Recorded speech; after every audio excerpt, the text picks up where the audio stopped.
কালী তারা মহাবিদ্যা ষোড়শী ভুবনেশ্বরী ভৈরবী ছিন্নমস্তা চ বিদ্যা ধূমাবতী তথা বগলা সিদ্ধ বিদ্যা চ মাতঙ্গী কমলাত্মিকা यता दश महाविद्या सिद्ध विद्या प्रतिष्ठिका।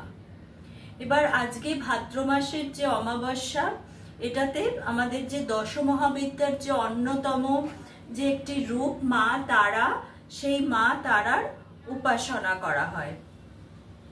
এবার এই অমাবস্যাকে, আজকের দিনের যে অমাবস্যা ভাদ্র মাসে, সেটাকে কৌশিকী অমাবস্যা বলা হয়। আবার তারারাত্রিও বলা হয়। এবার পশ্চিমবঙ্গের বীরভূমের তারাপীঠে আজকে খুব ধুমধাম করে মা তারার পুজো করা হয়। এবার এই যে কৌশিকী অমাবস্যা, এই মা কৌশিকীর যে কাহিনী আমরা যেটা পুরাকালে আছে, যে চণ্ডীতে, পুরাকালে চণ্ডীতে বলা হয়েছে যে শুম্ভ নিশুম্ভ নামে দুই অসুর ছিল এবং তারা কঠিন সাধনার ফলে ব্রহ্মাকে তুষ্ট করেন এবং তারা বর পান যে তারা মানে চান, যে বর চান এমন যে তাদের কোনো পুরুষ মারতে পারবে না এবং কোনো মহিলাও তাদের মারতে পারবে না যারা নাকি মাতৃগর্ভ থেকে উৎপন্ন হয়েছে। এবং সেই যে নারী মাতৃগর্ভ থেকে উৎপন্ন হয়েছে তারাও মারতে পারবে না, পুরুষও মারতে পারবে না। সেই জন্য তারা নিজেদেরকে প্রায় অমর রূপে প্রতিপন্ন করলো এবং দেবলোকে প্রচন্ড অত্যাচার চালাতে লাগলো। এবং পৃথিবীতে তো এরকম নারী নেই, এমনকি আদ্যা মহাশক্তি, সেও মেনকার গর্ভজাত।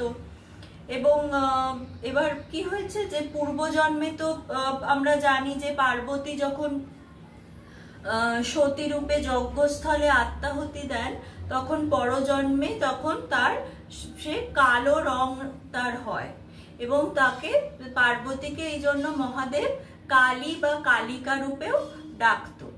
তা এবার যখন শুম্ভ নিশুম্ভের অত্যাচারে পীড়িত, আক্রান্ত হয়ে যখন দেবতারা মহাদেবের কাছে আসেন, তখন মহাদেব পার্বতীকে কালিকা বলে ডাকে সব দেবতাদের সামনে। এবং তাতে পার্বতীর খুব একটা এটা ভালো লাগেনি এবং তিনি কি করেন, তিনি মানস সরোবরের পাশে বসে তপস্যাতে বসেন এবং তপস্যা যখন তার শেষ হয় তখন তিনি শীতল মানস সরোবরের জলে গিয়ে স্নান করেন এবং নিজের যে সমস্ত দেহের যে কালো কোষগুলো, সেগুলোকে তিনি পরিত্যাগ করেন। কালো যে তার কৃষ্ণবর্ণ, তার যে কালো রং ছিল, সেই কালো কৃষ্ণবর্ণ মানস সরোবরের জলে স্নান করে সেই কালো কৃষ্ণবর্ণ কেশগুলোকে সে পরিত্যাগ করে একদম উজ্জ্বল গৌর বর্ণ হয়ে গৌরী রূপ ধারণ করে।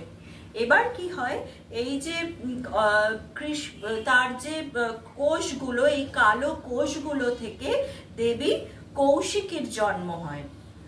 অপূর্ব কৃষ্ণবর্ণ রূপ ধারণ করে সৃষ্টি হয় দেবী কৌশিকীর। এবং এই যে সেই অমাবস্যাতে তিথিতে দেবীর উৎপত্তি হয় এবং তিনি এই শুম্ভ নিশুম্ভর বিনাশ করেন।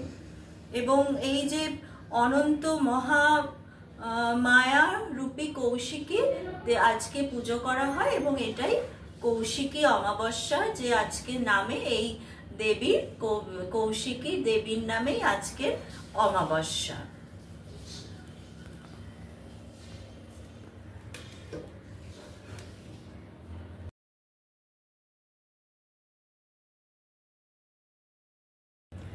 নিজ কায় কোষে হলে মা কৌশিকী, নিজ কায় কোষে হলে মা কৌশিকী, তোমার মায়ায় মুগ্ধ জগতের ভৌতুকী।